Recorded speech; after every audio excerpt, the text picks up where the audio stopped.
J'accueille donc maintenant Claudine Blanchard-Laville, que je vais présenter rapidement. Claudine Blanchard-Laville est professeure émérite en sciences de l'éducation à l'université Paris-Nanterre. Elle en dira plus dans sa présentation, je le sais, mais je tenais à dire quelques mots quand même pour la présenter.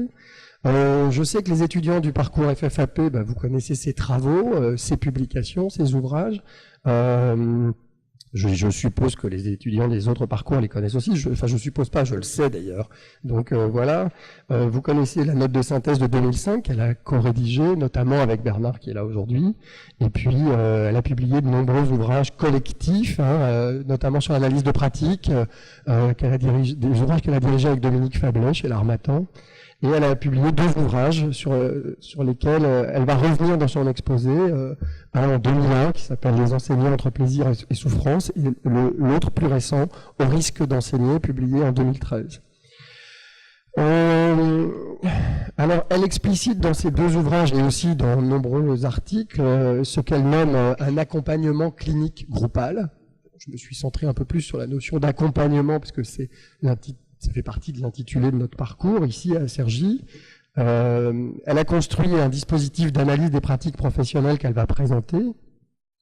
Et ces dispositifs cliniques visent, c'est ce qu'elle écrit, le développement de la fonction contenante par un travail d'élaboration psychique en groupe, toujours en groupe, ou presque toujours en groupe.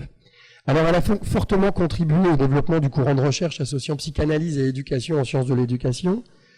Par ses recherches sur et avec les enseignants, on lui doit des notions comme celle d'espace psychique de la classe, holding didactique, transfert didactique, notions qui ont pu être reprises par la suite, développées par d'autres, et beaucoup d'autres notions, je ne les citerai pas toutes aujourd'hui.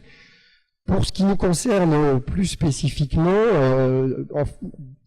au cours de cette journée qui regroupe 3 parcours de formation de formateurs, dans son ouvrage de 2013, Au risque d'enseigner, elle le termine par un chapitre sur la formation clinique des formateurs d'enseignants, dans lequel elle expose notamment le travail dans le cadre d'un master qu'elle a initié à Nanterre, qui était un parcours qui s'appelait FIAP, Formation à l'intervention et à l'analyse de pratique.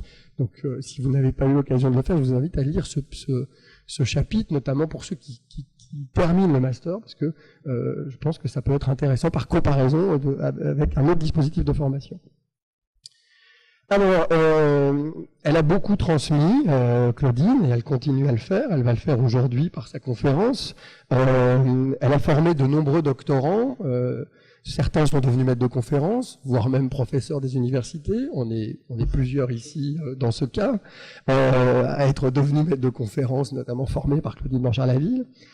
Sur un plan personnel, et je terminerai par là, et dans le sens autour de cette question de la transmission, je suis à la fois très heureux, mais aussi très ému de l'accueillir aujourd'hui ici, dans cette première journée d'études que j'organise en tant que responsable d'un parcours de master, parce que, entre autres, notamment, j'ai rencontré moi-même Claudine Blanchard-Laville en 2001, alors que j'étais pas en master, mais dans ce qu'on appelait un DEA, qui allait devenir un master juste après, l'équivalent d'un master, donc un DEA de sciences de l'éducation à Nanterre.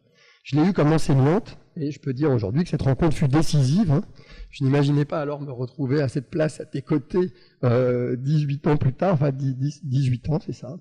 Nos échanges n'ont pas cessé depuis, ou presque, et je ne vais pas raconter l'histoire de mon parcours à Nanterre, avec des allées, des départs et des retours, mais en tout cas des échanges intellectuels, c'est évident pour moi, toujours essentiel. Et en tant que responsable donc de ce parcours, je suis vraiment très heureux de t'accueillir et de te laisser la parole pour cette conférence qui pourra dont on a dit qu'elle durait à peu près 1 heure, je crois, et on a gagné 10 minutes sur l'horaire, donc on aura un peu plus de temps pour les échanges. Voilà. Merci Claudine, je te cède la parole. Merci. Tu veux bien t'occuper des diapos?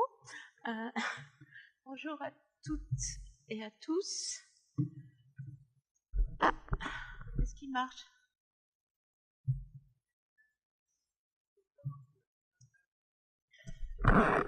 Est-ce que c'est mieux?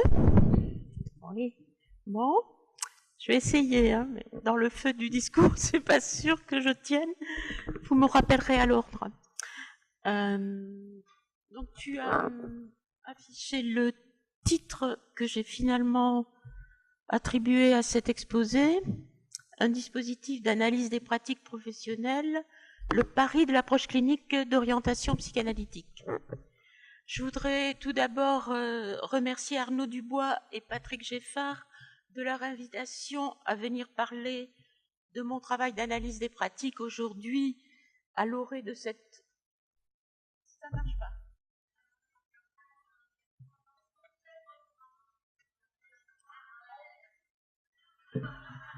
Merci.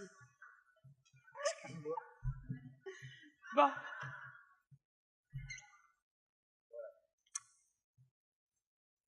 C'est toujours un grand plaisir pour moi de pouvoir partager mon expérience et encore davantage à partir de la sollicitation de collègues dont j'admire le travail et qui me font l'honneur de continuer à penser et écrire avec moi. Même si j'ai toujours un peu d'inquiétude avant de commencer un exposé, en pensant que je risque de ne pas être adéquate à ce que vous pourriez attendre de cette matinée. Espérons que je serai adéquate sans plus. Comme tu viens de l'énoncer, je suis professeure émérite en sciences de l'éducation, rattachée à l'équipe de recherche Savoir, rapport au savoir et processus de transmission à l'Université Paris-Nanterre et membre associé au laboratoire EDA de Paris-Descartes. Depuis une dizaine d'années environ, j'ai contribué à fédérer un réseau d'enseignants-chercheurs en sciences de l'éducation autour de ce que nous nommons les recherches cliniques d'orientation psychanalytique en éducation et formation.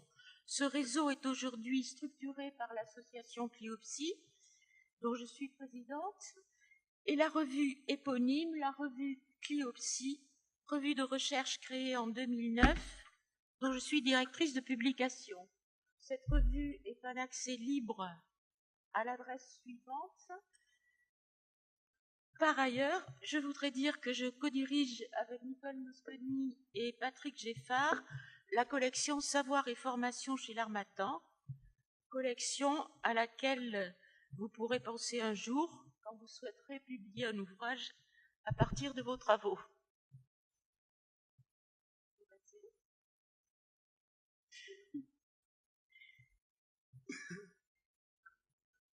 Pour mieux appréhender le contenu des articles de la revue, je voulais vous dire que vous pouvez aussi vous référer aux deux ouvrages que Louis-Marie Bossard a dirigés et qui reprennent une sélection des premiers articles publiés. Voilà, il affiche les deux couvertures.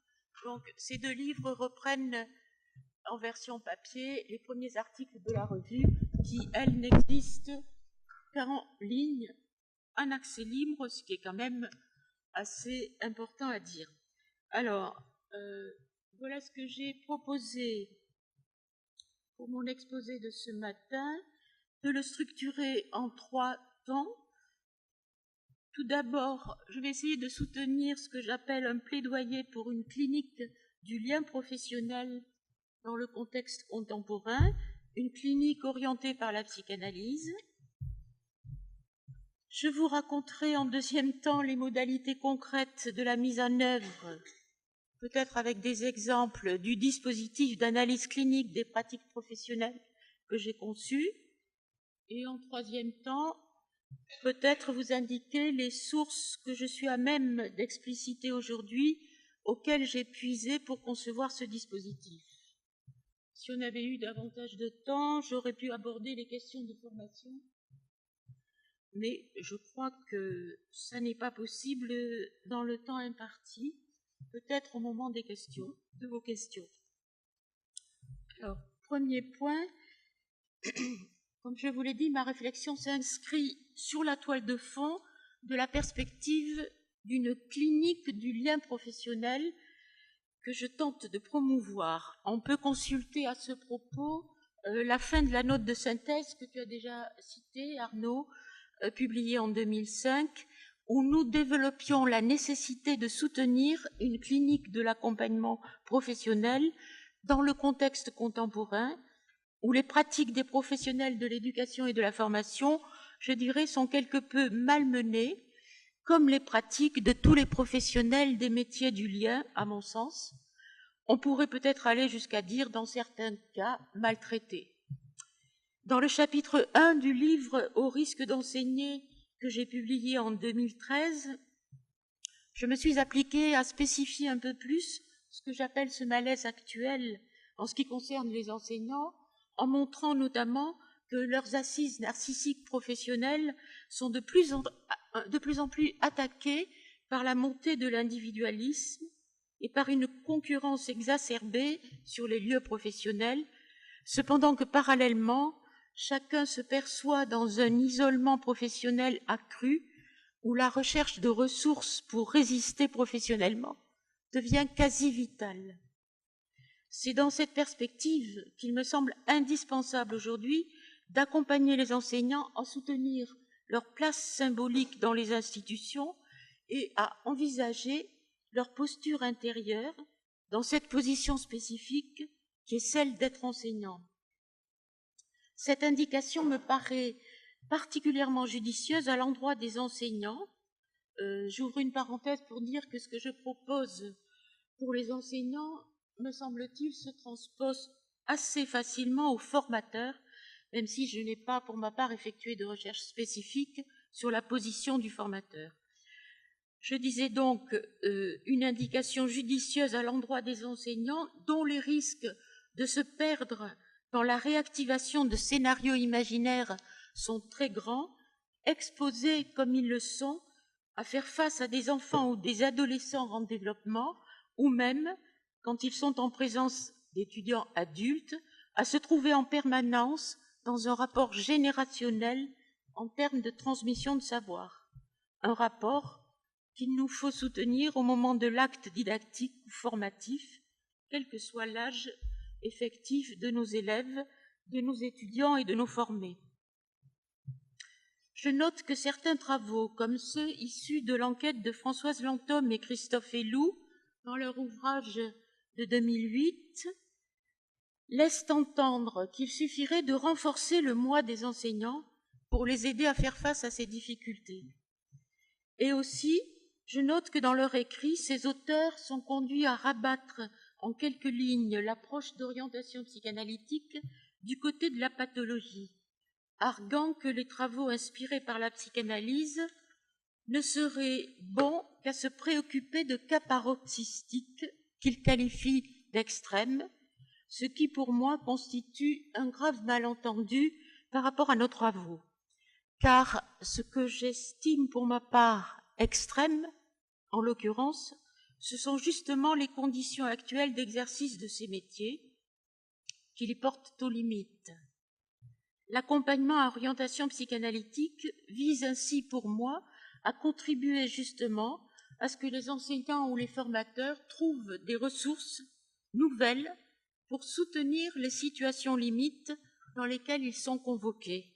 J'ai la conviction que renarcissiser professionnellement les enseignants ne veut pas simplement dire renforcer leur défense pour qu'ils tiennent bon dans l'adversité, mais plutôt travailler à accroître la fluidité entre leurs instances psychiques, notamment entre leur idéal du moi professionnel qui est souvent largement mis à mal, leur surmoi professionnel souvent très cruel et leur tension pulsionnelle en situation professionnelle pour qu'ils puissent arriver à construire des compromis plus acceptables pour leur survie psychique ainsi que pour la vie de leurs élèves ou de leurs formés. En tout cas, pour ma part, face aux difficultés du contexte social actuel, j'ai la conviction, et plus le temps passe et plus mon expérience de ce type de travail avec des professionnels se développe, et plus cette conviction s'affermit, j'ai acquis la conviction que les enseignants ont avantage à se tourner vers des dispositifs d'élaboration de leurs pratiques plutôt que d'imaginer s'en sortir par un renforcement de leur stratégie de défense habituelle. Selon moi, le cadre groupal d'orientation psychanalytique présente des avantages en première approximation, ils offrent, à mon sens, au moins un double bénéfice. D'une part, accompagner les enseignants à rendre plus malléable leur conduite professionnelle en assouplissant la part de leur appareil psychique qui est actualisée au moment de l'acte d'enseignement. D'autre part, au-delà de ce travail psychique proprement dit sur leur pratique professionnelle effective, leur faire éprouver les bénéfices de l'espace créé par un tel cadre. Un espace où il est possible de penser en sécurité au plan narcissique pour travailler collectivement dans un esprit de coopération, c'est-à-dire dans un respect total des différences de point de vue, un espace où on peut développer une écoute réelle de l'autre qui fasse vivre à chacun le plaisir de partager ensemble le fait de penser sa pratique. Mon hypothèse est que dans l'état actuel des choses, c'est de la plus haute importance pour les enseignants d'acquérir cette capacité à instaurer et à soutenir un cadre créateur d'espace pour le collectif de leurs élèves. Cela peut, à mon sens, davantage les tirer d'affaire que de tenter d'aller dans le sens de leur penchant habituel en soutenant leur quête d'une forme d'autorité que je considère un peu anachronique et souvent inefficace. Les enseignants ont ainsi tout intérêt à apprendre comment il est possible de favoriser la création d'un espace d'apprentissage dans un climat de rencontre effective qui puisse contenir les anxiétés de chacun et les attaques aux liens. Et j'ai l'expérience qu'en participant à ce type de dispositif, la manière de soutenir un tel cadre se transmet.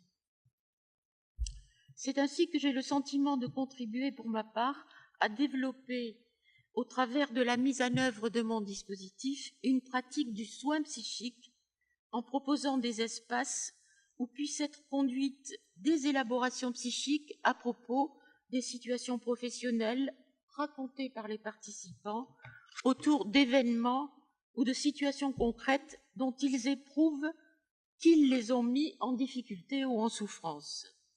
Alors, je rappelle succinctement le déroulé de ce type d'offre groupale à l'occasion des situations apportées dans le groupe sous forme de récit.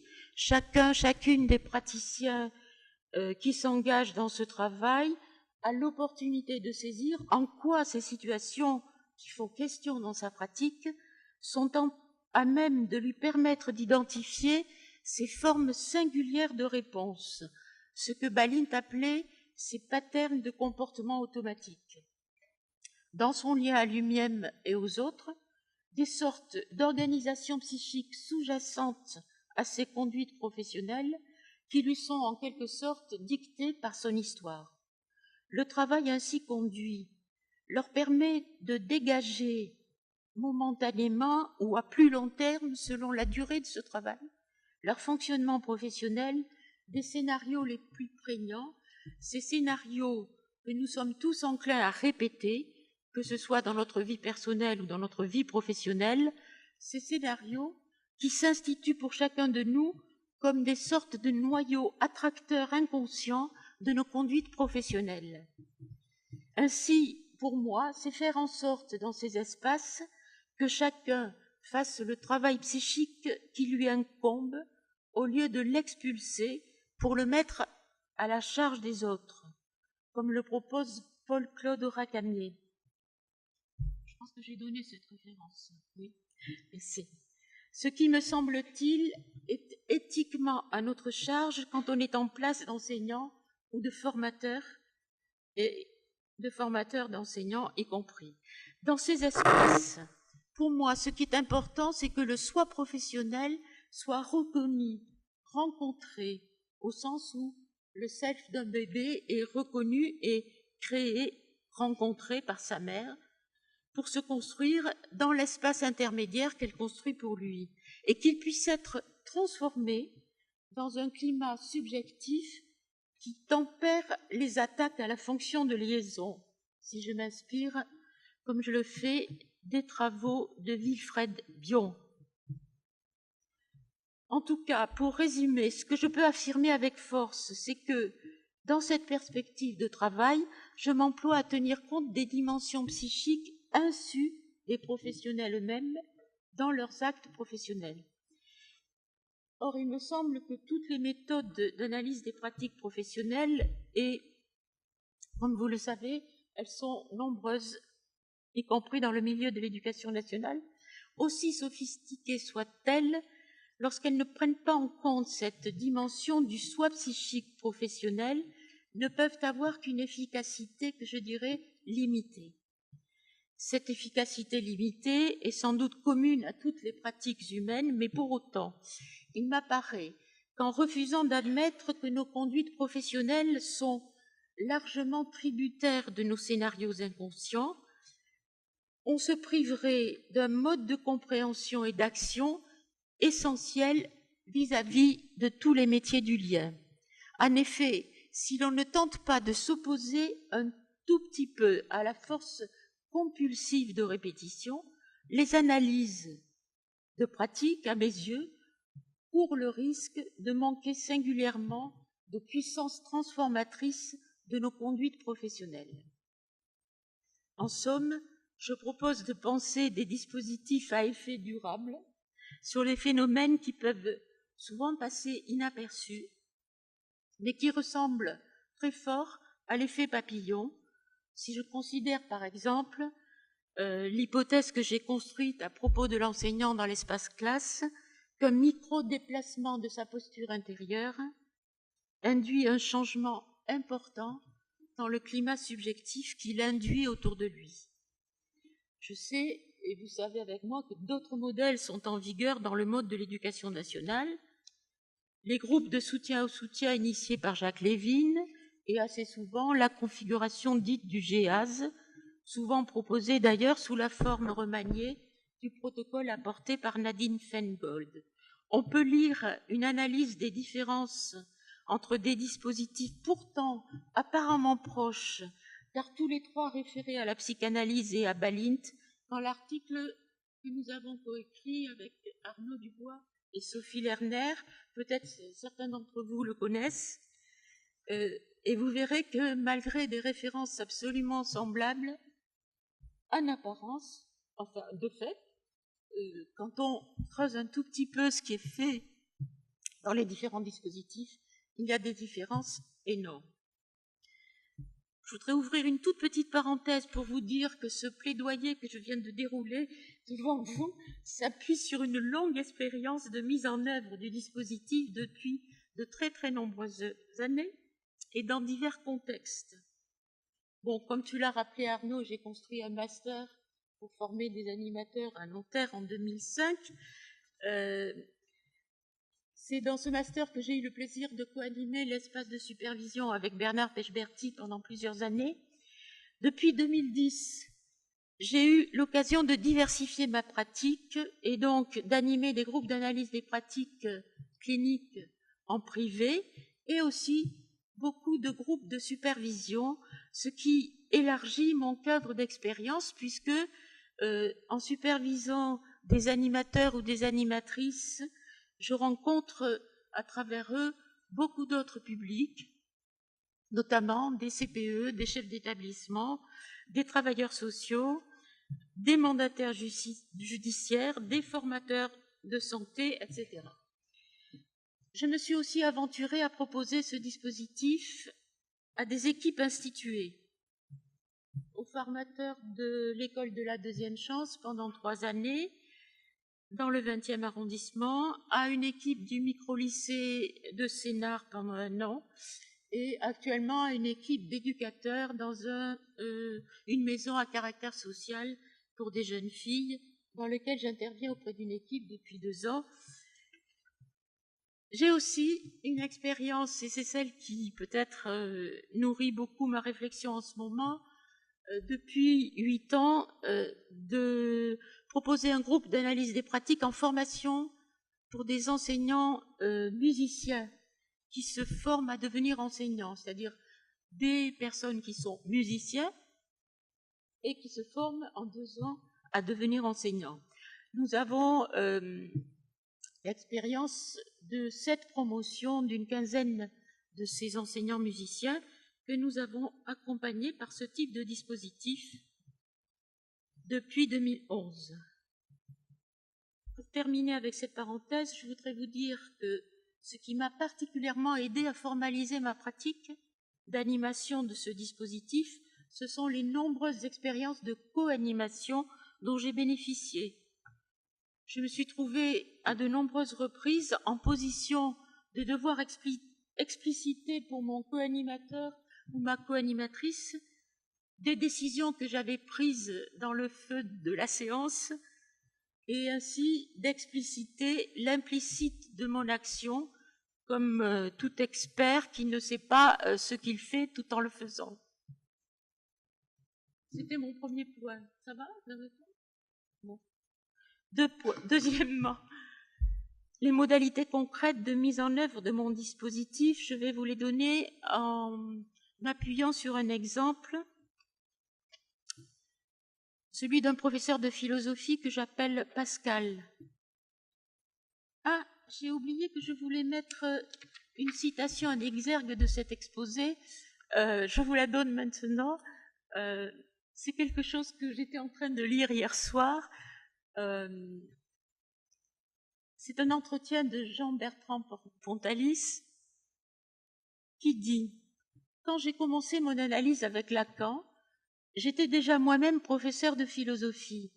Je pense que j'étais un professeur assez honorable, un bon prof. Puis un jour, un de mes élèves me dit « Votre cours est très intéressant, mais on a l'impression que vous n'y croyez pas. » Ça ne m'a pas tellement touchée sur le coup. Plus tard, je me suis dit qu'il y avait là quelque chose de vrai. Je savais manier le langage, manier la pensée, mais je n'y étais pas. On avait reçu la formation rhétorique pour pouvoir parler de tout, même sans savoir, même sans y rien comprendre vraiment. Je me suis donc dit qu'il devait y avoir un lieu d'où je parlerais avec ma voix. J'avais envie de partager cette citation avec vous, surtout avec l'exemple que je vais vous rapporter ici de Pascal, ce professeur de philosophie. Je tiens à vous préciser que l'écriture des exemples que je donne a été validée par les personnes qui sont à la source du travail d'élaboration que j'évoque. Il est sûr que j'ai bien d'autres exemples en tête, beaucoup plus récents, mais que la clause de confidentialité ne permet pas qu'on les développe, comme celui que je vais vous raconter, tant qu'on n'a pas le consentement de la personne sur ce qu'on peut écrire du travail qu'on a partagé ensemble. Dans les groupes tels que je les propose, les séances ont lieu toutes les 3 semaines et durent chaque fois 2h30 sans interruption. Au cours de chacune des séances, pour moi, 2 ou 3 situations professionnelles sont exposées par les participants qui sont invités à les retravailler à la séance suivante. Ça, c'est un détail important qui n'est pas utilisé par tout le monde. C'est l'une des caractéristiques de ce dispositif qui, pour moi, s'est révélée très féconde, car dans le temps entre les 2 séances, la mise au travail psychique pour les participants se poursuit souterrainement et conduit à des effets d'après-coup importants. Les exposants sont incités à garder une grande part de spontanéité et d'improvisation dans leur récit. Les détails concrets et les ressentis sont sollicités. Les autres participants peuvent poser des questions d'explicitation qui permettent d'éclairer le contexte institutionnel et les enjeux de la situation rapportée. Au bout d'un certain temps d'évocation de la situation, à l'instigation de l'animatrice, succède une phase d'association qui permet de faire des liens entre la situation présentée et l'histoire scolaire et personnelle de l'exposant.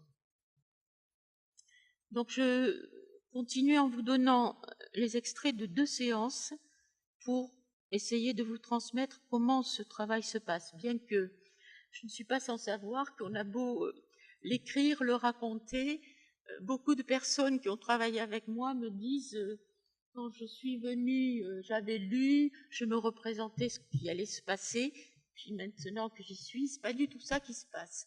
Donc, il faut être très très modeste quant à la transmission de ce qui peut se passer dans ce type de groupe. Néanmoins, je crois que nous faisons tous l'effort d'essayer d'en dire quelque chose au plus près et de manière précise. Donc Pascal, il nous évoque une scène qui l'a vivement interpellé, comme si ce moment qu'il va évoquer était redouté par lui depuis longtemps, et que, au fond, cela s'était présenté de manière inattendue et finalement dans une forme recevable pour lui, car pas trop violente. Pourtant, je pourrais dire que cet événement fait symptôme de sa position professionnelle. C'est un peu comme si ce professeur, Pascal, tentait de tenir face aux élèves par une sorte de sursaut surmoïque permanent, dont on pressent qu'il pourrait à tout moment être contrecarré, et avec le fantasme qu'il peut contrôler en continuité, comme il nous le dit, tout ce qu'il fait en situation d'enseignement. Il fait très attention à tout ce qu'il dit et à tout son comportement, et il se décrit comme dans une sorte de surveillance de lui-même en permanence. Or, ce jour-là, un projectile léger, totalement sans risque de violence physique, parce qu'il peut y avoir d'autres situations où c'est plus compliqué, a été lancé dans son dos sans néanmoins l'atteindre véritablement au sens propre. L'événement a pour autant suffisamment déstabilisé son équilibre pour qu'il tente de lui donner sens à travers le travail d'analyse de pratique. En tout cas, je considère pour ma part, en tant que chercheur ou analyste de groupe, que la scène qu'il raconte dans l'espace groupal du travail est emblématique de sa difficulté en situation d'enseignement. Il aura beaucoup de mal à se départir de la version de ce qu'il nous raconte, malgré les nombreuses propositions que le groupe va lui faire pour l'amener à considérer d'autres facettes de la situation.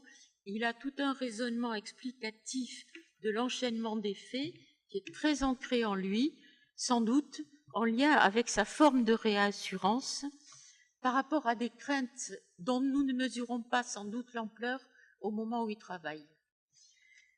L'exploration qui a été conduite aura du mal à le faire se déplacer de sa vision, malgré sa très grande bonne volonté consciente qu'on l'aide à cerner les contours de cette histoire énigmatique.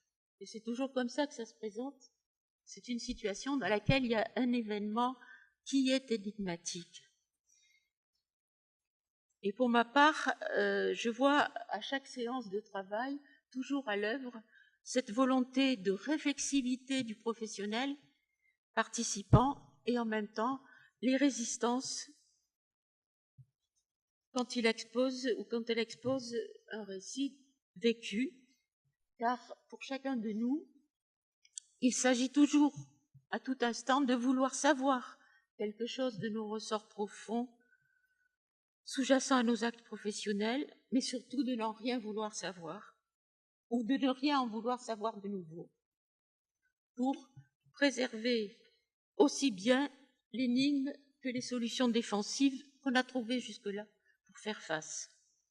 Je m'inclus évidemment dans cette liste. Une des manières de tenter d'assouplir les résistances consiste pour moi à insister sur l'évocation des ressentis au moment de l'événement rapporté et de contribuer à ce que le participant qui a exposé arrive à associer en lien avec les associations des autres participants qui le chahutent un tout petit peu dans sa manière de voir la situation qu'il a présentée. Un kaléidoscope de regards diffractés permet que son rapport à la situation, peut-être, se déplace un tout petit peu. En général, il arrive un moment où le participant se surprend lui-même dans ses propres associations, on peut penser que c'est à ce moment précis que quelque chose se déplace minimalement à l'intérieur de son soi professionnel. C'est pourquoi, au bout d'un temps d'exploration assez factuelle de la situation, je peux choisir, à un moment donné, de conduire l'enseignant à s'interroger sur l'élève qu'il était. Cela s'avère souvent très productif de souvenirs et d'associations éclairantes sur la situation.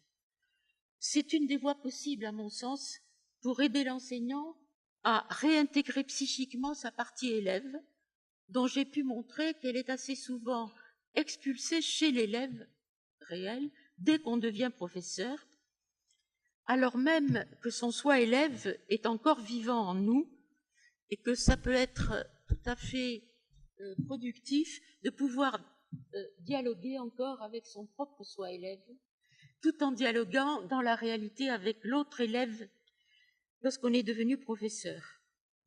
Il m'arrive aussi de proposer d'associer, au-delà de l'élève que l'enseignant a été, à l'enfant dans sa fratrie ou dans sa famille, si le participant l'accepte, et selon l'état de maturité psychique du groupe. Car là aussi, je crois qu'il existe une manière illusoire de vouloir être à tout prix ce professionnel adulte responsable de manière volontariste, en expulsant l'enfant en soi chez l'autre, car cette amputation s'effectue au profit d'un personnage pseudo-adulte qui tient coûte que coûte, alors même qu'il se prive de sa source vitale, son moi infantile. Je reprends le récit à propos du travail de Pascal.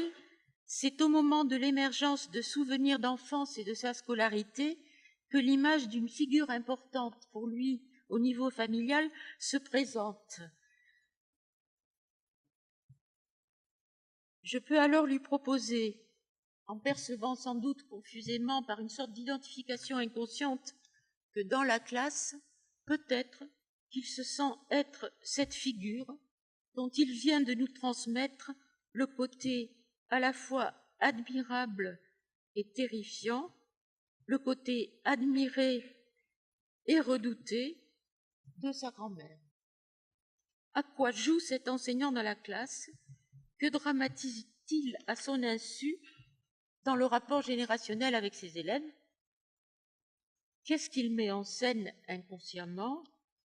Et les réponses à ces questions n'ont pas besoin d'être formulées de manière rationnelle au cours du travail, mais le jeu avec les métaphores, les associations, les fantasmes suggérés qui circulent dans l'espace groupal, les affects partagés et dramatisés entre nous, permettent que l'espace du groupe de travail constitue un espace pour continuer à construire son soi d'enseignant.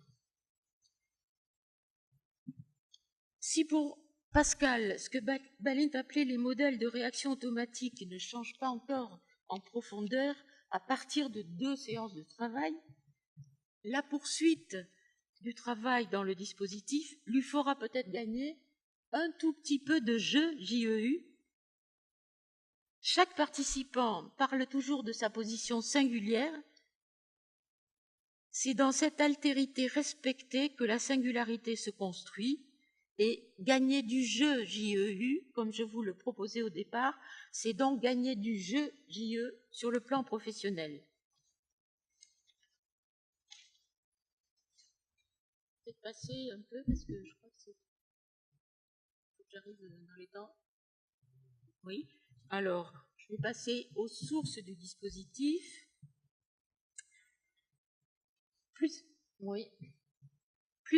Plusieurs expériences m'ont conduite à instaurer le dispositif que je propose aujourd'hui. Depuis la rédaction de l'ouvrage que j'avais publié en 2001, que tu as rappelé tout à l'heure, j'ai modifié l'intitulé de mon dispositif. Jusque-là, j'avais adopté la dénomination groupe d'inspiration Balint, que j'ai beaucoup soutenu pendant de très nombreuses années. Mais dans les milieux dans lesquels j'évoluais, le nom de Balint n'évoquait jamais rien. Ce n'était pas vraiment un passeport. Il fallait chaque fois expliciter, re-expliquer. Et puis, il faut bien dire que nous avons ajusté ce modèle, puisque nous travaillons avec des enseignants, avec des professionnels du lien, mais pas avec des médecins. Et notamment, le savoir n'est pas la médecine. Et les enseignants travaillent en groupe, les médecins souvent en individuel. Donc, le protocole Balint, de toute manière, a dû être ajusté. J'ai travaillé là-dessus dans un article avec Gérard Prestre. Je ne sais pas si je le donne. Oui, voilà. Où on a essayé de voir ce qui avait été repris de Balint et modifié.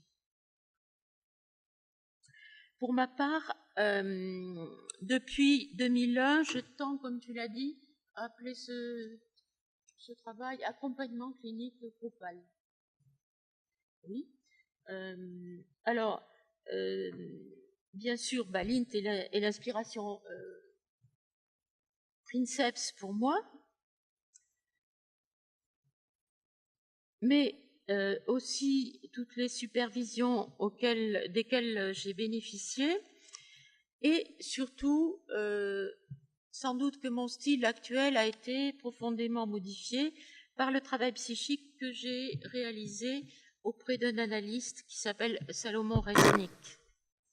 Le travail psychanalytique de groupe que j'ai effectué pendant de très nombreuses années auprès de lui se différencie assez nettement des travaux psychanalytiques groupaux français, et c'est sans doute auprès de lui que j'ai trouvé la plus grande inspiration pour mon style clinique. Par ailleurs, comme je vous l'ai dit, le public auquel je destinais ce travail au départ, c'était des professeurs de mathématiques, puisqu'à l'époque j'étais maître de conférences en mathématiques. Donc ce public a beaucoup changé au travers des années et s'est élargi. Donc mes propositions actuelles sont le fruit de toute cette expérience et puis de l'expérience du master FIAP à l'université de Nanterre. Le message le plus important que j'aimerais vous transmettre, c'est que la conception et le montage de ce type de dispositif est en lien avec les recherches cliniques que j'ai menées sur les processus qui sous-tendent les pratiques enseignantes. Donc pour moi, ça c'est vraiment important, puisque ça a toujours été pour moi concomitant et dialectique entre les dispositifs cliniques construits et soutenus et les recherches sur les pratiques enseignantes que je menais. Ainsi, mes travaux de recherche concernent ce que je pourrais appeler une clinique du travail enseignant, qui montre qu'il reste encore beaucoup à penser sur la complexité de ce qui se joue dans un espace d'enseignement au plan psychique, au-delà du fait que se reflètent les problèmes de société, comme je le disais tout à l'heure. J'ai pu montrer dans ces recherches que les modalités du rapport au savoir de l'enseignant, dans l'acception que nous donnons à cette notion à Nanterre, dans nos travaux depuis ceux de Jacques Ibéro, je ne sais pas si j'ai donné la référence, pas forcément, sont centrales pour moi pour comprendre la position psychique de l'enseignant au cours de son acte, au cours de la mise en scène de ce que j'ai appelé son transfert didactique. Pour aller un peu plus loin, on peut regarder le livre que j'ai coordonné avec Patrick Scheffard, où vous trouverez des définitions de tous ces termes.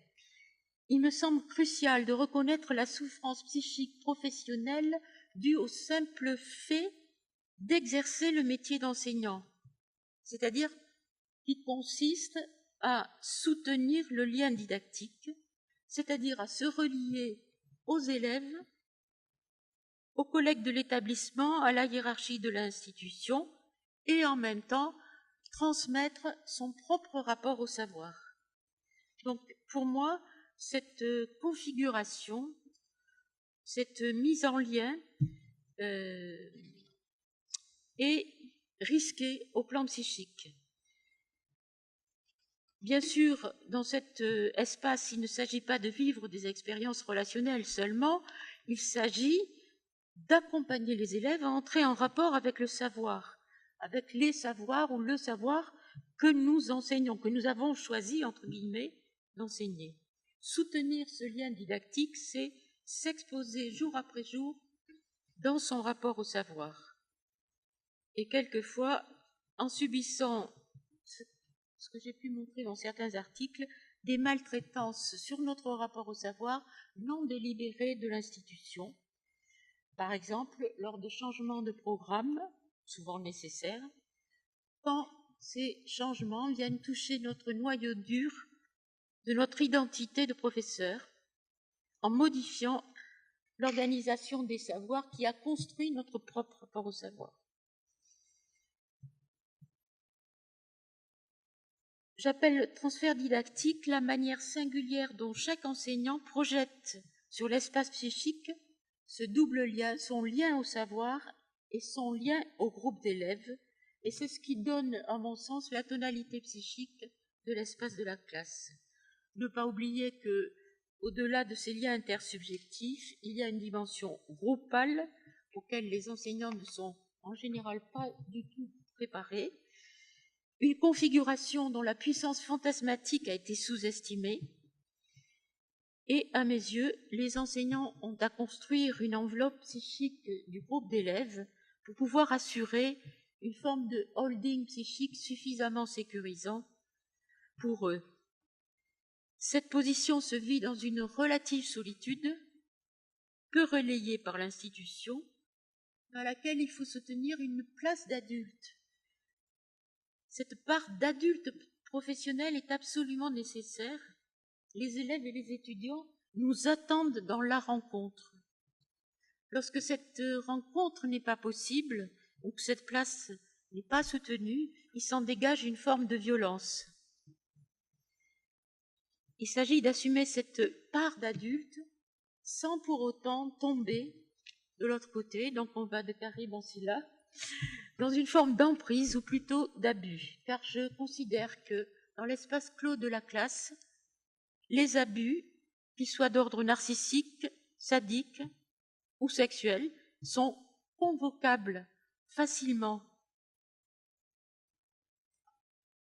Lorsque l'enseignant est mis dans la position d'avoir à supporter la plupart du temps un excès de projection de la part des enseignés, on peut comprendre qu'il aura avantage à avoir développé en lui une fonction contenante suffisamment élastique pour se laisser distendre et déformer, en même temps que suffisamment ferme pour résister à ces assauts.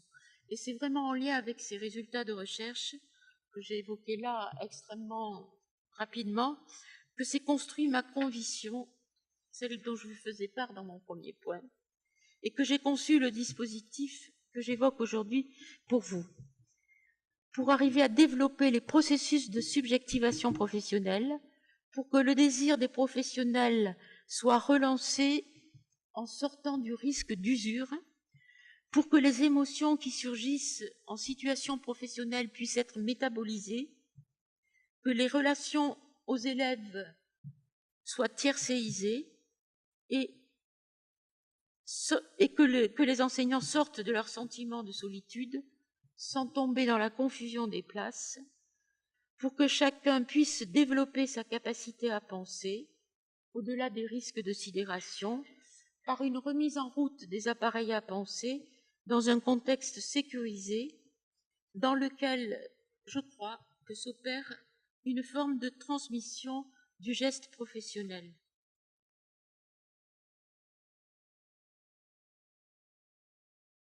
Merci beaucoup. Alors là, du coup, il nous reste une bonne vingtaine de minutes pour un temps d'échange. Puis s'il n'y a aucune question, moi je t'en poserai une qui consistera à te proposer de développer l'exemple que tu ne nous as pas donné, dont tu n'as pas parlé. Merci beaucoup Claudine. Je trouve qu'en t'écoutant, je pensais à certains des mémoires que je suis en train de lire en ce moment, dans lesquels tes travaux sont convoqués. Alors je suppose que parmi vous, il doit y avoir des questions qui émergent, des interrogations, des associations. Alors la parole est à la salle.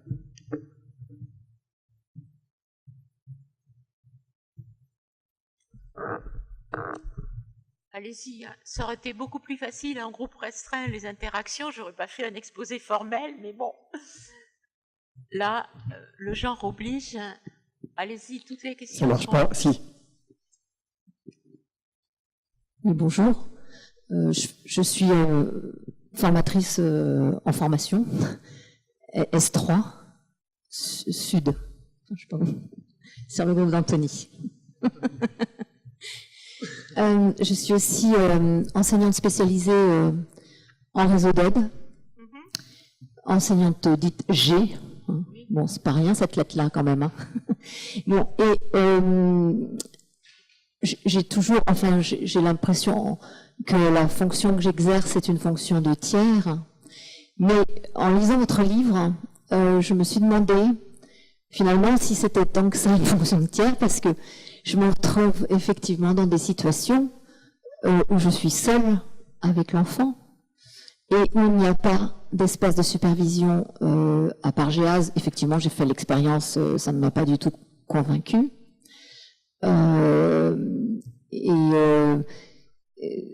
En fait, en tout cas, au sein de l'institution, il n'y a pas d'espace qui me permette, moi, d'élaborer dans ma relation duel avec l'enfant. Et donc, ben, je me dis, est-ce que je suis pas en train de répéter, une fois de plus, ce qui s'est pas joué dans la classe, enfin, ce qui s'est pas, voilà. Alors que je prétends constituer du tiers, enfin mettre du tiers là-dedans, quoi. Voilà. Claudine. Il faut aller dans ce groupe d'analyse clinique de bonne pratique. J'ai eu souvent des maîtres G, des rééducateurs. Et je pense que c'est assez intéressant de travailler sur sa pratique de maître G dans un groupe d'analyse de pratique où il y a aussi des enseignants. Et ça a été, je pense que Véronique, tu as cet exemple avec moi, c'est extrêmement fructueux de travailler avec, en coopération, dans un esprit de compréhension, hein, sans jugement, parce que cette place que vous avez dans l'institution est très complexe à soutenir. Non seulement vous êtes seul avec l'enfant au moment du travail, mais il y a le lien avec tous les autres collègues enseignants, etc. Donc, je pense qu'on peut travailler utilement. Moi, je pense que le groupe que je propose n'est pas juste quand on n'en peut plus et qu'on ne sait plus comment faire. C'est plutôt tout au long de la carrière, essayer de travailler, parce que c'est ça qui permet de se renouveler vitalement dans sa pratique. Je réponds peut-être pas directement à votre question. Merci. D'autres questions? Claire de Saint-Martin.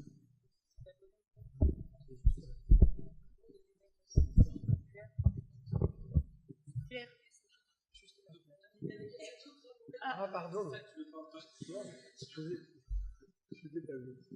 Bonjour, pardon Madame de Saint-Martin de vous prendre la priorité.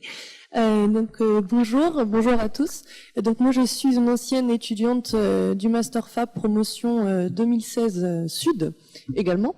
Je suis actuellement formatrice d'enseignants en formation initiale à l'ESP de l'Académie de Versailles et plus particulièrement à l'Université de Cergy-Pontoise. Donc j'interviens auprès d'enseignants débutants en espagnol.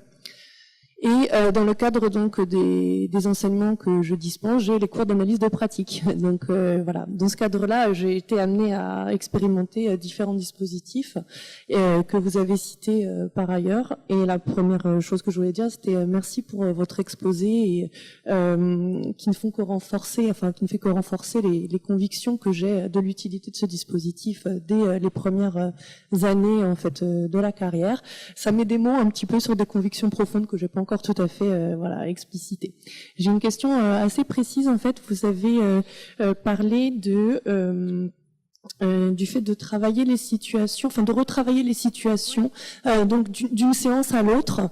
Et alors j'ai une question, très pratico-pratique. Comment vous vous y prenez? Qu'est-ce que vous leur faites faire aux étudiants? Voilà, j'essaye d'innover, d'expérimenter, et donc je souhaiterais m'inspirer de ce que vous proposez. Oui. Alors, lorsque, au bout de 3/4 d'heure, 1 heure, en général, je scande l'arrêt du travail,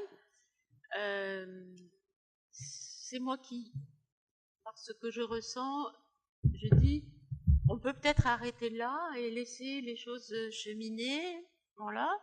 Donc la personne sait que ça va cheminer, qu'il ne s'agit pas de s'y coller consciemment et de se dire bon, qu'est-ce que je vais dire la prochaine fois. C'est plutôt laisser les choses se faire. Et la prochaine fois, selon le temps d'interruption entre les deux séances, par exemple, actuellement à Rouen, avec le groupe des musiciens dont je vous parlais, c'est tous les mois. Donc imaginez que nos jeunes musiciens, ils ont fait 10 000 choses entre-temps, et ils ne se rappellent pas vraiment de ce qu'ils ont exposé. Donc moi, ça m'est égal. C'est-à-dire si la personne souvent revient en disant quand je propose, donc là il faut proposer, bien sûr, il faut l'instituer, ce temps de reprise, proposer, ce serait bien que si vous le souhaitez, toujours laisser l'occasion de ne pas reprendre la parole, mais je ne l'ai jamais vu accepter de ne pas reprendre la parole. C'est toujours oui, je veux bien.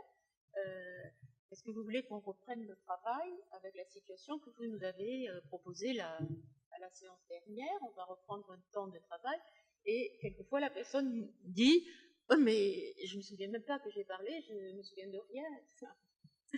Bon, on laisse un petit temps de silence et puis on dit mais nous on était tous là, on va revoir les choses ensemble et petit à petit, bien sûr, ça revient. Et moi, ce que je préconise, c'est de faire un temps de travail aussi long que la première fois. Ce qui n'est pas facile quand on est animateur débutant. En général, la personne est encline à vous dire bon, voilà ce qui s'est passé dans la réalité, si c'est une situation actuelle. Oui, très bien, donc ça, c'est des choses qui se sont passées, les choses ont peut-être se sont transformées, mais ça, c'est la réalité sur les hypothèses qu'on vous avait proposées, sur le cheminement. Est-ce que vous vous souvenez ce qu'on vous avait proposé? Puis les gens du groupe commencent à se rappeler, proposent, se rappellent, puisque j'essaie de faire passer tout le temps le message que c'est pas ce qui se passe dans la réalité qu'on travaille directement, puisqu'on n'a pas accès à la réalité, qu'on a accès qu'au récit, mais qu'on travaille sur ce que vit le rapport de la personne en question avec la situation. Et là, petit à petit, de nouveau, un travail se fait, et j'ai pu vérifier avec l'expérience que le temps entre les deux séances a fait maturer quelque chose, et que, en général, le deuxième temps est plus productif, notamment avec les jeunes enseignants. Là, je reprends les exemples de nos jeunes musiciens. Vous pouvez imaginer que ces jeunes enseignants, ils sont jeunes à l'âge, ils sont débutants, ils résistent beaucoup à notre approche. Donc, il faut quand même beaucoup de travail pour les enrôler, pour faire comprendre ce qu'on cherche à faire, et ils résistent forcément en cherchant des solutions dans la réalité, en proposant à la personne des solutions concrètes, en restant sur la réalité. Et donc, à la première exploration, il ne se passe pas grand-chose. Par contre, nous, les animatrices, puisque je le coanime, ce groupe, on entend des pistes possibles, et à la reprise, on va pouvoir les proposer. Est-ce que je réponds à votre question? Mais c'est pas facile à faire. Je pense que certains peuvent en témoigner. Cette reprise, si on n'est pas convaincu que le travail va pouvoir se faire pendant 3/4 d'heure, 1 heure, la deuxième fois, ça ne se passe pas, parce que l'enseignant vous dit, ou la personne vous dit, bon, voilà. Comme dans un entretien, au bout de 10 minutes, la personne vous dit, voilà. Et si vous n'êtes pas aguerri et expérimenté, et que vous ne pouvez pas passer outre, ça s'arrête. Donc il faut être absolument convaincu intérieurement que ça va, on va y arriver, on va poursuivre le travail.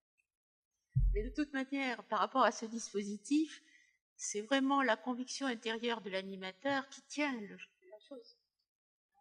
Si on n'est pas convaincu que ce travail va apporter quelque chose, on a du mal à le tenir. C'est pour ça qu'il faut vraiment mettre en œuvre des dispositifs dans lesquels on croit, pour lesquels on est convaincu. Merci beaucoup. Désolé de ne pas vous avoir vu, mais voilà, Patrick était là pour remédier à ce manque. Alors, Claire de Saint-Martin. Oui, est-ce que dans vos dispositifs, vous abordez aussi des situations qui se sont bien passées? C'est-à-dire que souvent dans les dispositifs d'analyse des pratiques, on s'attache à ce qui fait obstacle, à ce qui pose problème, à ce qui met en difficulté, ce qui fait souffrir. Et en même temps, à un moment, la question que je me pose, c'est est-ce qu'on s'enferme pas dans cette idée que l'enseignant est forcément quelqu'un qui souffre, qui a des difficultés, Oui, alors qu'il y a aussi, c'est important de s'appuyer sur ce qui peut aussi bien se passer. Alors, c'est sûr que moi, dans ma perspective, un enseignant qui souffre, c'est chacun de nous. C'est-à-dire que j'ai une acception du terme souffrance au sens de souffrance existentielle d'une part, et souffrance professionnelle obligatoire dans cette position extrêmement risquée de l'enseignant ou du formateur, ou celle que je suis en train de tenir. Au plan psychique, c'est une position structurellement risquée. Donc, à tous les coups, on y a du plaisir, on peut y avoir du plaisir, mais on y a aussi de la souffrance structurellement. Donc, pour moi, déjà, c'est à la base, il n'y a pas de connotation négative sur souffrance. Alors, mettons... oui, il y a souvent des participants qui vous disent est-ce qu'on peut apporter quelque chose où on s'est senti bien? Ben oui, pourquoi pas? Allons-y. Mais évidemment, pour pouvoir travailler, il va falloir que j'arrive à faire que la personne découpe un moment extrêmement précis, un petit événement qui lui reste énigmatique. Peut-être parce que beaucoup de plaisir, et je ne sais pas pourquoi. Voilà, mais il faut qu'il y ait une énigme. S'il n'y a pas d'énigme, on ne va pas pouvoir ensemble s'enrôler dans un travail quand même relativement coûteux psychiquement de recherche. Il faut qu'on soit tous en travail autour d'une énigme qui nous résiste. Tiens, qu'est-ce qui s'est passé là, à cette minute-là? Ça s'est très très bien passé, mais je ne comprends pas ce qui s'est passé. S'il n'y a pas d'énigme, on ne peut pas travailler. Et pour moi, c'est extrêmement important dans le dispositif d'arriver à circonscrire un moment. Je ne peux pas travailler s'il y a une question. Souvent, un participant arrive en disant j'ai une question récurrente, ça revient tout le temps. Très bien, bon, oui, on confirme, il y a une question, mais pour qu'on puisse travailler, essayez de trouver un moment où elle se présente à vous, et puis un moment concret que vous avez vécu, si possible récemment, c'est quand même plus facile de travailler avec une situation récente, et dans ce moment-là, le moment événement, c'est le moment qui a fait événement. Et ça aussi, c'est difficile à obtenir, parce que les gens vous amènent dans un récit souvent de Théramène, très compliqué, ils recommencent l'histoire au début. Non, tout de suite, allons au moment qui vous reste énigmatique, soit qui vous a affecté, qui vous interroge. Et après, justement, ça permet que le groupe, par les questions, s'empare de la situation en questionnant sur le contexte, et du coup, l'énigme devient une énigme pour le groupe. Ça, c'est un autre point extrêmement important pour moi dans ce propos. Patrick, il y a une question ici, Sandrine. Je trouve ça intéressant ces échanges-là sur le dispositif pour des formateurs et sans doute très utiles. Bonjour. Il me semble que dans vos expériences, vous avez eu des expériences avec deux types de groupes. Des groupes institués type micro-lycée de Sénart, donc des gens qui travaillent en équipe au quotidien ensemble, et des groupes qui se rencontrent et qui forment groupe à différentes séances. Donc, comment vous distinguez ces deux groupes? Est-ce qu'ils sont radicalement différents? Et est-ce que vos modalités de travail sont du coup différentes? Vos propositions sont différentes? Oui, ben vous avez compris que moi j'ai conçu le dispositif pour des personnes qui ne se rencontrent que pour faire ce travail. Néanmoins, je l'ai beaucoup expérimenté dans le cursus à Nanterre, donc avec des professionnels étudiants comme vous, dans une promotion, avec des étudiants volontaires pour participer. Hein. Je pense que ça n'a jamais été imposé. Tout le temps de ma carrière à Nanterre, ça a toujours été volontaire. Ils pouvaient changer de C dès qu'au bout d'une séance, si cela leur convenait pas, ils ne voulaient pas faire ce travail. Et sans évaluation stricte. Bon. Donc il faut quand même des conditions. Mais vous imaginez que c'est pas du tout la même chose dans une équipe instituée. Néanmoins, je transporte mon dispositif, je n'en ai pas changé. Ce qui est assez difficile à mettre en place, et bien évidemment, ça se module en fonction de ce que les professionnels arrivent à pouvoir travailler au sein d'une équipe instituée avec laquelle ils travaillent plus ou moins en permanence. En ce moment, les éducateurs avec qui je travaille, ils sont référents des jeunes filles, ils ne travaillent pas côte à côte, ils tournent, ils sont référents. Mais néanmoins, ça limite ce qu'ils acceptent d'aller explorer sur leur histoire. Alors, ce que je constate dans les équipes instituées, c'est qu'il y a un effet totalement productif sur l'équipe, sur l'esprit de l'équipe. C'est-à-dire, par exemple, cette équipe d'éducateurs, au bout de 2 séances, quelque chose d'un esprit de coopération, de synergie entre eux s'est développé de plus en plus. C'est comme si c'était découvert. Vraiment, quoi. Et puis, écoutez, puisque l'instauration du cadre de respect absolu et d'écoute les fait se rencontrer, effectivement. Alors, ça a des inconvénients dans l'institution. Parce que, actuellement, ils sont un peu ligués contre la chaîne de service. Et la direction. Voilà, donc là, on a d'autres...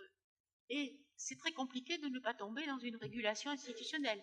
Donc, quand il me parle de la chef de service, du directeur adjoint, de la directrice, etc., moi, je confirme, mais ce n'est pas ça qu'on va travailler directement dans la réalité.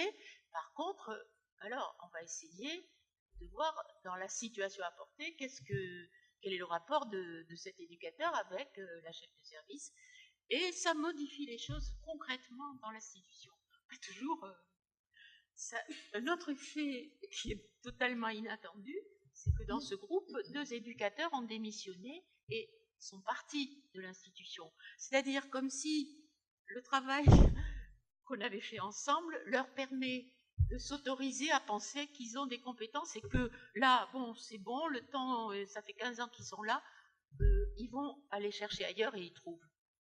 Donc, l'institution ne peut ne pas être ravie de votre travail. C'est de notre travail après d'aller faire un groupe d'analyse de pratique avec les chefs de service. C'est autre chose. Là, moi, on m'a donné un groupe d'éducateurs à suivre. Merci. J'ai vu les mains se lever. C'était Nathalie ou Catherine, je ne sais plus. On prend peut-être. Alors, peut-être vous pouvez formuler vos questions. Et ensuite, Claudine fait une réponse pour les 3 parce qu'il nous reste assez peu de temps.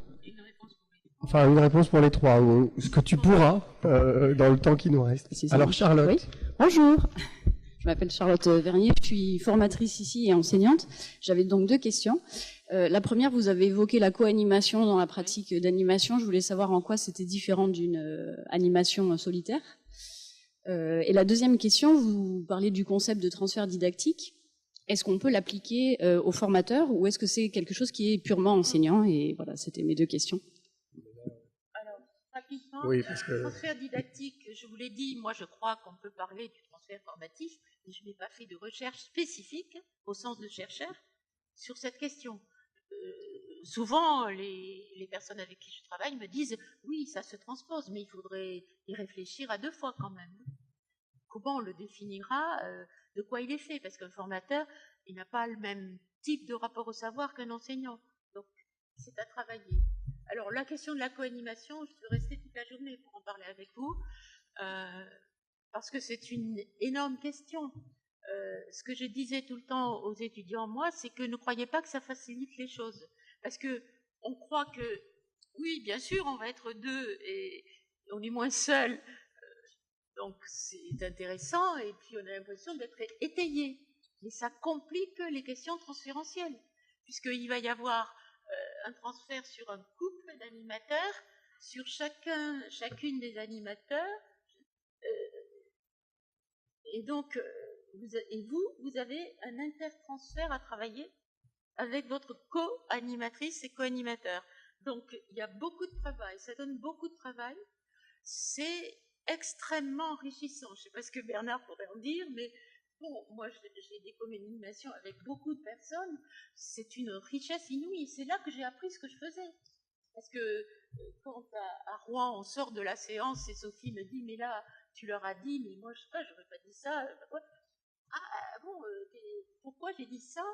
Et on remonte la pente et je vois si je me suis laissé embarquer par le transfert où il travaille, ou bien si c'est quelque chose que je fais par expertise. Et c'est comme ça que j'ai compris vraiment les contours de mon dispositif progressivement au fil des années.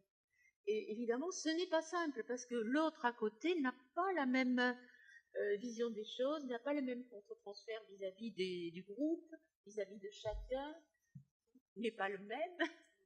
Alors, en principe, c'est complémentaire et c'est beaucoup plus riche pour le groupe. Mais ça donne beaucoup de travail. Je sais pas, peut-être vous poserez la question à Bernard tout à l'heure.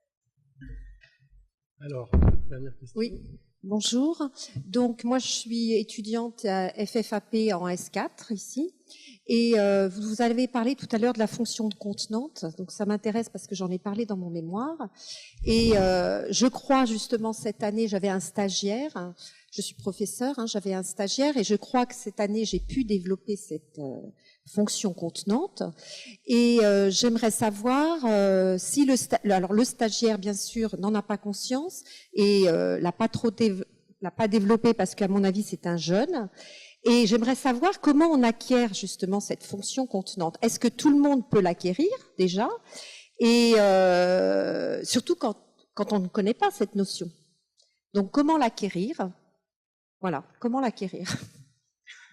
Ben, je crois que ça transparaît dans mon exposé. Moi, mon hypothèse, c'est la transmission dans le groupe d'analyse des pratiques. Ça ne s'enseigne pas. Vous n'allez pas raconter la définition de la fonction contenante à votre stagiaire. Enfin, c'est possible, mais c'est pas ça qui va l'aider à la tenir. C'est quelque chose qui s'apprend, mais qui ne s'enseigne pas. Oui, je pense que tout le monde peut l'apprendre, mais il faut avoir bénéficié d'un espace dans lequel cette fonction a été tenue par quelqu'un. C'est ça que j'appelle la transmission subjective du geste, partagé. C'est à l'intérieur de ce cadre. Moi, j'ai souvent entendu des participants dans mes groupes dire au bout de 3-4 ans, « Ah, j'ai compris ce que c'était que tenir un cadre. » Et je l'ai compris parce que je l'ai vécu de la position de celle qui est en sécurité et bénéficie de cet espace et de ce cadre qui est tenu par une autre en l'occurrence. Moi, je pense que ça ne s'enseigne pas, ça s'apprend et ça se transmet. Donc, il faut trouver des modalités de transmission. Merci. Alors, Nathalie, une question courte. Très courte, parce que vous avez répondu à ma première question. Est-ce que c'était transposable dans un autre domaine et avec d'autres acteurs? Donc ça, vous y avez répondu en partie. Et donc, ma question courte et précise, c'est est-ce qu'il y a un nombre minimum de séances, de groupes d'analyse de pratique pour se dire que l'effet groupal a fonctionné, pour se dire qu'on a suffisamment travaillé ensemble et avancé ensemble? Voilà. Oui, c'est une très bonne question. Il n'y a pas de réponse systématique. Moi, je dirais que, vous voyez, quand je vous raconte 2 séances, là, pour moi, une exploration, une reprise, cet enseignant, il a localement été dégagé pour quelque chose, mais localement. Si vous voulez que son fonctionnement professionnel soit touché, c'est pas en 2 séances que ça va se passer, ni en 4. En une année, quelque chose commence à vibrer. Pour moi, les personnes qui travaillent 3-4 ans, c'est nécessaire pour... et puis, je dis toujours que il faut y revenir plus tard. C'est comme pour un analyste, il faut tout le temps réaccorder son appareil psychique. Parce qu'après, on s'endort de nouveau, on n'est plus dans la même disposition.